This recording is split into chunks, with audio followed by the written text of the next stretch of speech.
Hello बच्चों, आप लोगों का इंतज़ार ख़त्म करते हैं। इकोनॉमिक्स लेकर आई हूँ, फर्स्ट चैप्टर। देख सकते हो आप, निर्मल प्रकाशन का बुक है इकोनॉमिक्स का। देखते हैं फर्स्ट चैप्टर में कितने प्रश्न हैं।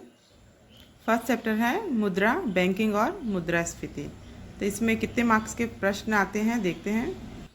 तो देख सकते हो लघुत्तरीय प्रश्न हैं जो कि 4 मार्क्स के हैं, और इसमें सिर्फ 4 मार्क्स और 6 मार्क्स के ही प्रश्न हैं। तो 4 मार्क्स में कितने प्रश्न हैं देखते हैं।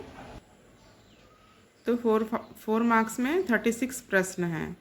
तो एक वीडियो में इन सबको अपलोड करना बहुत मुश्किल है, तो पार्ट 1 और पार्ट 2 करके मैं 4 मार्क्स के जो आंसर होंगे उसे 2 पार्ट में देने की कोशिश करूँगी। तो चलिए पहले पार्ट की शुरुआत करते हैं। तो पहला प्रश्न है जो कि 4 मार्क्स का है। एडम स्मिथ और जॉन मेनार्ड किन्स द्वारा दी गई मुद्रा की परिभाषाओं में मुख्य अंतर स्पष्ट कीजिए। तो उत्तर है एडम स्मिथ के अनुसार मुद्रा विनिमय का माध्यम है जो वस्तुओं और सेवाओं के आदान प्रदान को सरल बनाती है। वे मुद्रा को केवल लेन देन का उपकरण मानते थे। वहीं जॉन मेनार्ड किन्स के अनुसार मुद्रा न केवल विनिमय का माध्यम है बल्कि वह मूल्य की इकाई, मूल्य का संचय और भविष्य के भुगतान का साधन भी है। उन्होंने मुद्रा के महत्व को आर्थिक गतिविधियों के संचालन और रोजगार निर्धारण में भी आवश्यक बताया। तो इस प्रकार तुलना कर लेते हैं। इस प्रकार स्मिथ ने मुद्रा को सीमित दृष्टिकोण से देखा, जबकि किन्स ने उसे व्यापक और आर्थिक भूमिका प्रदान की। तो बच्चों बता दूं, इकोनॉमिक्स है, थोड़ा हार्ड जरूर लगेगा आप लोगों को, क्योंकि 3rd सेमेस्टर में आप लोगों ने MCQ किया है। आप लोगों को पता नहीं है बुक किस तरह से बना गया है। जैसा कि आप लोगों को पता है नया बुक बना है, सिलेबस ही चेंज हो चुका है इस बार। फर्स्ट बच्चे आप लोग ही हो इस तरह से एग्ज़ाम देने वाले, तो थोड़ा सा हार्ड ज़रूर लग सकता है, लेकिन प्रैक्टिस करोगे, पढ़ोगे बार बार तो कुछ भी असंभव नहीं है। चलिए दूसरे नंबर प्रश्न की तरफ चलते हैं। दूसरा नंबर प्रश्न है मुद्रा के 2 प्रमुख गुणों को उदाहरण सहित स्पष्ट कीजिए। उत्तर है मुद्रा के तो 2 प्रमुख गुण हैं। पहला है सामान्य स्वीकृतता। मुद्रा को हर व्यक्ति वस्तु और सेवाओं के विनिमय में स्वीकार करता है। उदाहरण, रुपए को भारत में हर व्यक्ति भुगतान के साधन के रूप में स्वीकार करता है। दूसरा है मूल्य का मापक। मुद्रा सभी वस्तुओं और सेवाओं के मूल्य को मापने का कार्य करती है। उदाहरण, किसी वस्तु का मूल्य रुपए में व्यक्त किया जाता है, जैसे 1 किलो चावल की कीमत रुपए 50 है। तीसरा नंबर प्रश्न है वस्तु विनिमय प्रणाली की 2 प्रमुख विशेषताएं और 2 समस्याएं लिखिए। आंसर है 2 प्रमुख विशेषताएं। पहला है वस्तु के बदले वस्तु का विनिमय। इस प्रणाली में वस्तुओं और सेवाओं का आदान प्रदान सीधे वस्तुओं के माध्यम से किया जाता है। दूसरा है मुद्रा का अभाव। इसमें किसी भी प्रकार की मुद्रा का उपयोग नहीं होता, लेन देन केवल वस्तुओं द्वारा होता है। 2 प्रमुख समस्याएं हैं इसकी। पहला है दोहरी संयोग की आवश्यकता। दोनों पक्षों की इच्छाएं एक दूसरे से मेल खाना जरूरी होता है, जो बहुत कठिन होता है। दूसरा है मूल्य निर्धारण में कठिनाई। हर वस्तु का मूल्य तय करना कठिन होता है क्योंकि कोई सामान्य मापक नहीं होता। चौथा नंबर प्रश्न है मुद्रा का मूल्य का संचय के रूप में क्या महत्व है, इसे उदाहरण द्वारा स्पष्ट कीजिए। उत्तर है मुद्रा का मूल्य का संचय के रूप में महत्व यह है कि यह व्यक्ति को अपनी आय या संपत्ति को भविष्य के उपयोग के लिए सुरक्षित रखने की सुविधा देती है। मुद्रा अपनी क्रय शक्ति को कुछ हद तक स्थिर रखती है, जिससे लोग आज की आय को बचाकर भविष्य में खर्च कर सकते हैं। उदाहरण है, कोई व्यक्ति अपनी आय को 1 भाग रुपए के रूप में बैंक में जमा करता है या नकद के रूप में सुरक्षित रखता है, ताकि भविष्य में शिक्षा, स्वास्थ्य या अन्य आवश्यक खर्चों के लिए उसका उपयोग किया जा सके। 5वां नंबर प्रश्न है मुद्रा की आपूर्ति को प्रभावित करने वाले 2 प्रमुख कारकों को समझाइए। उत्तर है मुद्रा की आपूर्ति को प्रभावित करने वाले 2 प्रमुख कारक निम्नलिखित हैं। पहला है केंद्रीय बैंक की मौद्रिक नीति। इसके अंतर्गत है केंद्रीय बैंक ब्याज दरों, नगद आरक्षित अनुपात और खुले बाजार क्रियाओं के माध्यम से अर्थव्यवस्था में मुद्रा की मात्रा को नियंत्रित करता है। उदाहरण है, यदि केंद्रीय बैंक ब्याज दर बढ़ा देता है तो ऋण महंगे हो जाते हैं और मुद्रा की आपूर्ति घट जाती है। दूसरा है वाणिज्यिक बैंकों की ऋण देने की क्षमता। जब वाणिज्यिक बैंक अधिक ऋण प्रदान करते हैं तो अर्थव्यवस्था में मुद्रा की आपूर्ति बढ़ जाती है। उदाहरण है, यदि बैंक अधिक लोगों को लोन देते हैं तो बाजार में चलनशील मुद्रा की मात्रा बढ़ जाती है। 6वां नंबर प्रश्न है M1 और M3 मापन के बीच क्या अंतर है। उत्तर है भारत में मुद्रा आपूर्ति को मापने के लिए विभिन्न 53 स्तर अपनाए गए हैं, जिनमें M1 और M3 प्रमुख है। इन दोनों के बीच अंतर इस प्रकार है। पहला है M1 संकीर्ण मुद्रा। इसमें जनता के पास नकद, धन, मांग, जमा और अन्य चालू खातों की राशि शामिल होती है। उदाहरण, जेब में रखा नकद और बैंक के चालू खाते की राशि M1 में आती है। दूसरा है M3 विस्तृत मुद्रा।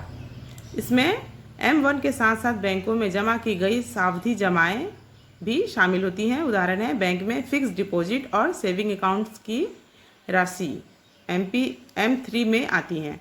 अंतर है, M1 मुद्रा की तत्काल उपलब्धता दर्शाता है, जबकि M3 मुद्रा की कुल मांग मात्रा को दर्शाता है, जिससे दीर्घकालीन जमा भी शामिल होती है। 7वां नंबर प्रश्न है, केंद्रीय बैंक की मुद्रा के दो प्रमुख घटकों की व्याख्या कीजिए। उत्तर है, केंद्रीय बैंक की मुद्रा के दो प्रमुख घटक निम्नलिखित है। पहला है मुद्रा नोट। यह केंद्रीय बैंक द्वारा जारी किए गए नोट होते हैं जो देश में कानूनी रूप से वैध मुद्रा के रूप में स्वीकार किए जाते हैं। उदाहरण है, भारतीय रिजर्व बैंक द्वारा जारी किए गए 10 रुपये, 100 रुपये या 500 रुपये के नोट। दूसरा है सिक्के। सिक्के सरकार द्वारा जारी किए जाते हैं और यह भी वैध मुद्रा माने जाते हैं। ये छोटी मोटी लेन देन के लिए उपयोग में लाए जाते हैं। उदाहरण, 1 रुपये, 2 रुपये, 5 रुपये और 10 रुपये के सिक्के। इस प्रकार केंद्रीय बैंक की मुद्रा में नोट और सिक्के दोनों शामिल होते हैं, जो देश की कुल मुद्रा आपूर्ति का महत्वपूर्ण हिस्सा है। 8वां नंबर प्रश्न है, व्यापारिक बैंकों की मुद्रा किन रूपों में उपयोग की जाती है, समझाइए। उत्तर है, व्यापारिक बैंकों की मुद्रा दो मुख्य रूपों में उपयोग की जाती है। पहला है मांग जमा।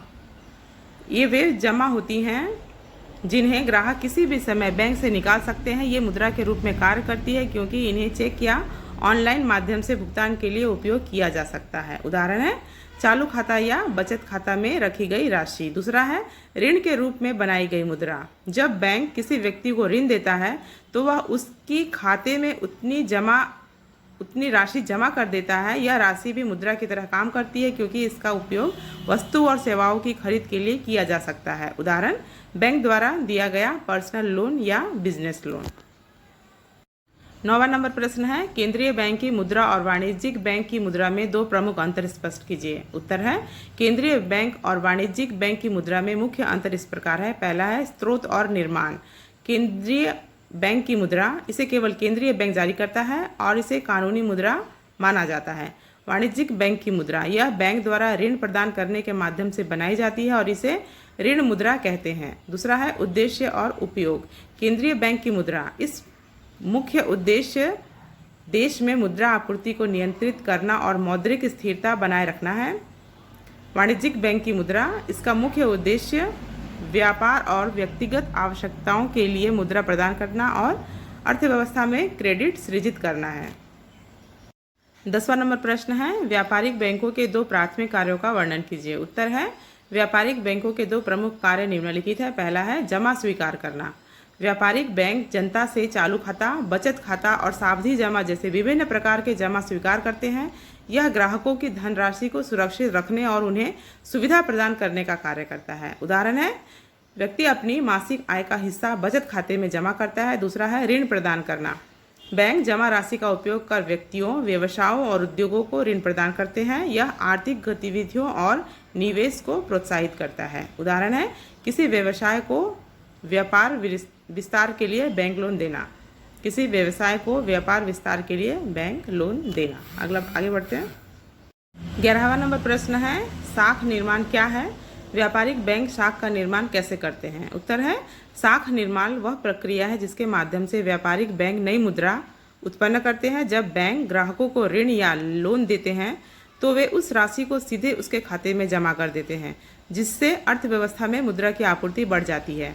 व्यापारिक बैंक शाख का निर्माण इस प्रकार करते हैं। पहला है, बैंक किसी ग्राहक को ऋण प्रदान करता है और उसे खाते में जमा कर देता है। दूसरा है, ग्राहक उस राशि का उपयोग वस्तु या सेवा खरीदने में करता है। तीसरा है, इस प्रक्रिया से बैंक ने वास्तविक नकदी के अतिरिक्त नए क्रेडिट के रूप में मुद्रा सृजित की। उदाहरण है, यदि बैंक रुपया 1 लाख का लोन देता है और यह राशि ग्राहक के खाते में जमा होती है तो यह राशि नई मुद्रा के रूप में कार्य करती है। 12वां नंबर प्रश्न है, व्यापारिक बैंकों द्वारा दी जाने वाली दो प्रमुख एजेंसी सेवाएं बताइए। उत्तर है, व्यापारिक बैंक निम्नलिखित दो प्रमुख एजेंसी सेवाएं प्रदान करती है। पहला है भुगतान सेवाएं। बैंक ग्राहकों की ओर से विभिन्न भुगतानों का प्रबंध करते हैं, जैसे बिल भुगतान, चेक क्लियरिंग और ऑनलाइन ट्रांजैक्शन। उदाहरण, बिजली या पानी का बिल बैंक के माध्यम से भुगतान करना। दूसरा है प्रतिनिधि सेवाएं। बैंक ग्राहकों के लिए टैक्स, शेयर और अन्य वित्तीय लेन देन का प्रबंध करते हैं। उदाहरण, शेयरों की खरीद बिक्री या आयकर भुगतान में बैंक का प्रतिनिधित्व। 13वां नंबर प्रश्न है, प्राथमिक जमा और गौण जमा में क्या अंतर है? आंसर है प्राथमिक जमा। ये वे जमा है जिन्हें ग्राहक सीधे बैंक में रखते हैं। इसमें चालू खाता, बचत खाता और सावधि जमा शामिल होते हैं। उदाहरण है, व्यक्ति अपनी आय का हिस्सा बचत खाते में जमा करता है। गौण जमा के लिए है, ये वे बैंक द्वारा ऋण या क्रेडिट प्रदान करने के परिणाम स्वरूप उत्पन्न होते हैं। इसे बैंक द्वारा मुद्रा सृजन के माध्यम से बनाया जाता है। उदाहरण है, बैंक 50,000 का लोन देता है और यह राशि ग्राहक के खाते में जमा होती है। अंतर है, प्राथमिक जमा सीधे जनता द्वारा जमा किया जाता है, जबकि गौण जमा बैंक की शाख निर्माण प्रक्रिया से उत्पन्न होते हैं। आगे बढ़ते हैं। 14वां नंबर प्रश्न, शाख निर्माण की दो प्रमुख विधियां कौन सी हैं? आंसर है, व्यापारिक बैंक शाख निर्माण के दो प्रमुख तरीके निम्नलिखित हैं। पहला है ऋण देने की विधि। बैंक जब ग्राहकों को ऋण या लोन प्रदान करते हैं तो वह राशि सीधे उनके खाते में जमा हो जाती है। इससे नई मुद्रा सृजित होती है। उदाहरण के लिए, बैंक किसी व्यवसाय को 1 लाख का लोन देता है जो उसके खाते में जमा होता है। दूसरा है सरकारी प्रतिभूतियों की खरीद। बैंक जब सरकार से बॉन्ड या अन्य प्रतिभूतियां खरीदते हैं और भुगतान खाते में जमा कर देते हैं तो यह भी शाख निर्माण का स्रोत बनता है। उदाहरण है, बैंक सरकारी बॉन्ड खरीदकर ग्राहकों के खाते में क्रेडिट करता है। 15वां नंबर प्रश्न है, शाख गुणक को प्रभावित करने वाले प्रमुख कारकों को संक्षेप में समझाइए। आंसर होगा, शाख गुणक का वह अनुपात है जिसके द्वारा बैंक प्रणाली कुछ शाख का निर्माण करती है। इसे प्रभावित करने वाले मुख्य कारक निम्नलिखित है। पहला है नगद आरक्षित अनुपात। यदि बैंकों को अधिक प्रतिशत आरक्षित रखना होता है तो वे कम ऋण प्रदान कर सकते हैं, जिससे शाख गुणक घटता है। दूसरा है खुला बाजार संचालन। केंद्रीय बैंक द्वारा प्रतिभूतियों की खरीद बिक्री से बाजार में मुद्रा की आपूर्ति प्रभावित होती है, जिससे शाख गुणक बदलता है। तीसरा है जनता की नगद धारणा। यदि लोग अधिक नगद रखते हैं और बैंक में जमा करते हैं तो बैंक की ऋण देने की क्षमता घटती है, जिससे शाख गुणक कम हो जाता है। चौथा है व्यापारिक बैंक की ऋण नीति। बैंक की उदार या कड़ी ऋण नीति भी शाख गुणक को बढ़ाने या घटाने में महत्वपूर्ण भूमिका निभाती है। 16वां नंबर प्रश्न, यदि नगद आरक्षित अनुपात 10% है तो शाख गुणक का मान ज्ञात कीजिए। तो बच्चों, आप लोग इस तरह से देखकर समझ सकते हो। इसे एक्सप्लेन करना अभी पॉसिबल नहीं है, तो आप लोग देखिए, समझिए, आप लोगों को समझ में आ जाएगा। आगे बढ़ते हैं। 17वां नंबर प्रश्न है, केंद्रीय बैंक की आवश्यकता क्यों होती है? 4 कारण दीजिए। उत्तर है, केंद्रीय बैंक की आवश्यकता निम्नलिखित 4 कारणों से होती है। पहला है मुद्रा आपूर्ति का नियंत्रण। केंद्रीय बैंक देश में मुद्रा की मात्रा नियंत्रित करता है और महंगाई या अवसाद से बचाता है। दूसरा है बैंकिंग प्रणाली का नियंत्रक। यह वाणिज्यिक बैंकों की निगरानी करता है जो उन्हें ऋण एवं आरक्षित नियमों के पालन में मार्गदर्शन देता है। तीसरा है सरकारी ऋणदाता। संकट के समय केंद्रीय बैंक वाणिज्यिक बैंकों या सरकार को आपातकालीन ऋण उपलब्ध कराता है। चौथा है मौद्रिक स्थिरता बनाए रखना। केंद्रीय बैंक ब्याज दर, CRR और अन्य नीतियों के माध्यम से आर्थिक और मौद्रिक स्थिरता बनाए रखता है। 18वां नंबर प्रश्न है, शाख नियंत्रण में केंद्रीय बैंक की भूमिका स्पष्ट कीजिए। उत्तर है, शाख नियंत्रण में केंद्रीय बैंक का मुख्य उद्देश्य अर्थव्यवस्था में ऋण और मुद्रा की मात्रा को नियंत्रित करना है। यह निम्नलिखित उपायों से शाख नियंत्रित करता है। पहला है नगद आरक्षित अनुपात और सांविधिक तरलता अनुपात निर्धारित करना। केंद्रीय बैंक वाणिज्यिक बैंकों के लिए आवश्यक नकद और सरकारी प्रतिभूतियों का प्रतिशत तय करता है, जिससे बैंक कितनी शाख दे सकते हैं यह नियंत्रित होता है। दूसरा है खुला बाजार संचालन। केंद्रीय बैंक सरकारी प्रतिभूतियों की बिक्री या खरीद पर बैंकिंग प्रणाली में शाख की उपलब्धता बढ़ाया या घटाता है। तीसरा है ब्याज दरों के माध्यम से रेपो और रिवर्स रेपो दरें बदलकर केंद्रीय बैंक ऋण लेने और देने की लागत को नियंत्रित करता है, जिससे शाख का प्रभाव प्रभावित होता है। इस प्रकार केंद्रीय बैंक शाख के नियमन के माध्यम से आर्थिक स्थिरता बनाए रखने और महंगाई या मंदी को नियंत्रित करने में महत्वपूर्ण भूमिका निभाता है। तो बच्चों, एक पार्ट में मैंने सिर्फ 18 प्रश्न ही लिए हैं, इसको सॉल्व किया है और आप लोगों के लिए लेकर आई हूँ, और इसके आगे का भी जल्द अपलोड कर दूँगी। तो बच्चों, इकोनॉमिक्स किन किन बच्चों का है आप लोग कमेंट के ज़रिए मुझे बताइए, और आप लोग कौन से स्कूल से हैं, कहाँ कहाँ से मेरा वीडियो देखते हो, पढ़ते हो, और किन किन बच्चों को अच्छा लग रहा है, ये थोड़ा भी हेल्पफुल हो रहा है आप लोगों को, तो आप लोग कमेंट के ज़रिए बताइए और मेंशन कीजिए आप लोग कौन से स्कूल से हैं, और ज़िला मेंशन कर सकते हो, और कमेंट के ज़रिए बताइए कौन से सब्जेक्ट पे चाहिए। मैं अभी देने की सब कोशिश करूँगी, पूरा सिलेबस ख़त्म करना है मुझे, तो आप लोग कमेंट करते रहिए। धन्यवाद।